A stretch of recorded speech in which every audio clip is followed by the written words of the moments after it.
Welcome to the deep dive. We love getting into these fascinating topics and really pulling out the key insights for you. Today, we're embarking on, well, a bit of a journey, I think. Exploring a relationship, a concept of divine love that honestly challenges our usual understanding. Yeah, we're diving deep into Radha Krishna, specifically their divine love, their metaphysical union. And we're drawing from some really core sources today, excerpts that reference foundational texts like the Bhagavad Gita, Bhagavata Purana, Brahma-vaivarta Purana, Garga Samhita, quite the list. Our mission really is to unpack what these ancient texts are actually saying about this relationship, hopefully helping you see new layers to its spiritual depth. So to really get this, I think we need to start the beginning, right? Who is Krishna in this whole picture? That seems pretty fundamental. Absolutely fundamental, yeah. And, in Sanatan Dharma, Krishna isn't just one god among many or even just a historical figure. He's presented as Bhagavan, the supreme personality of Godhead. The Bhagavad Gita, and this is a key verse, 10.8, it puts it very directly.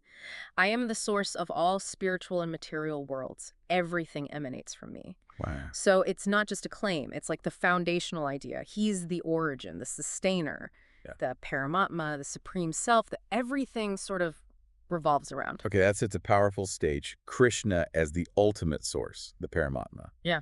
So where does Radha come in? If he's the supreme source, what's her role in this, well, divine partnership? Right, that's the next crucial piece. Radha is understood as the Hladini Shakti. Hladini Shakti. Yeah, his internal pleasure potency. Think of it like his capacity for bliss embodied.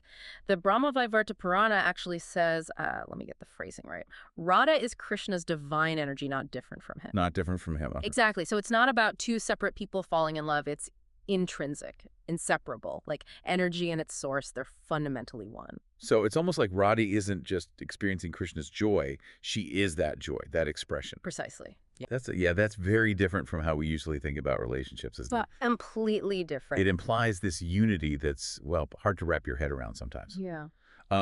How does this inseparable connection then play out in the stories? Especially since, you don't always see Radha's name explicitly in every single major text, like the Bhagavad Gita. No. That confuses people, I think. Yeah, it's a really good question, and it points to something deeper spiritually.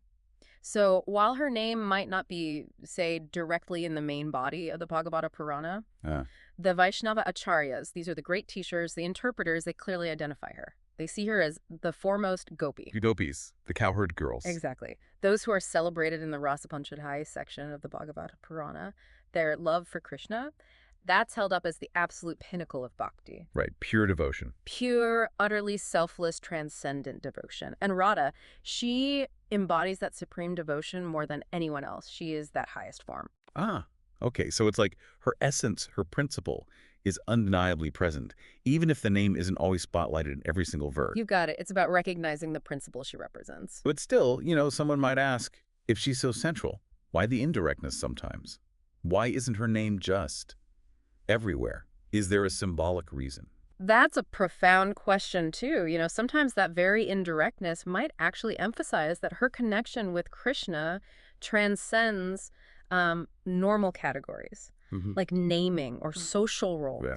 It's so fundamental, so inherent, maybe explicitly naming her everywhere could, in a way, almost limit the universal idea she stands for, which is the soul's deepest yearning for the divine, Yeah.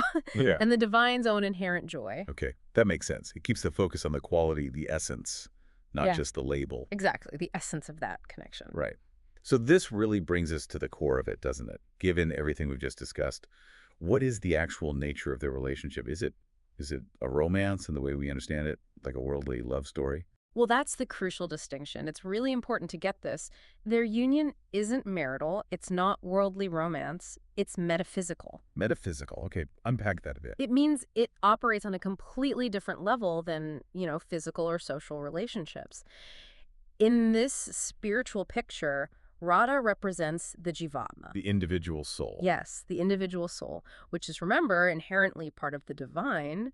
And she represents that soul striving for and ultimately realizing its complete union with the Paramatma. The supreme soul, Krishna. Right. But it's not about losing yourself. It's about realizing your true, inherent, inseparable spiritual identity with the source. Okay, not losing, but realizing identity. Exactly. And this idea is absolutely central, especially in Gaudiya Vaishnavism, the tradition following Chaitanya Mahaprabhu, there Radha is worshipped as the supreme goddess, Mahavaswarpini, the embodiment of the highest divine love. Mahavaswarpini. Wow. So it's this incredibly profound spiritual connection. It's about returning to the source, not forming a partnership in the way we usually think of it. That's a really powerful distinction. Not loss of self, but recognizing that inherent identity.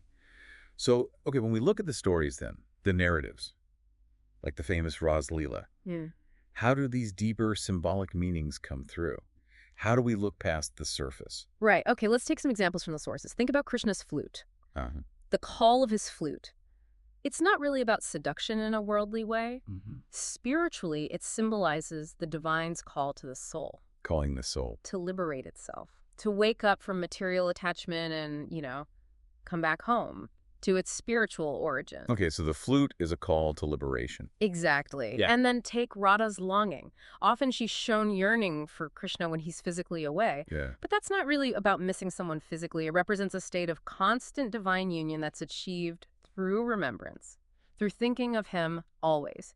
That's Smaranam Bhakti. Union through remembrance, not presence. Precisely. And the Ras Leela itself, the dance.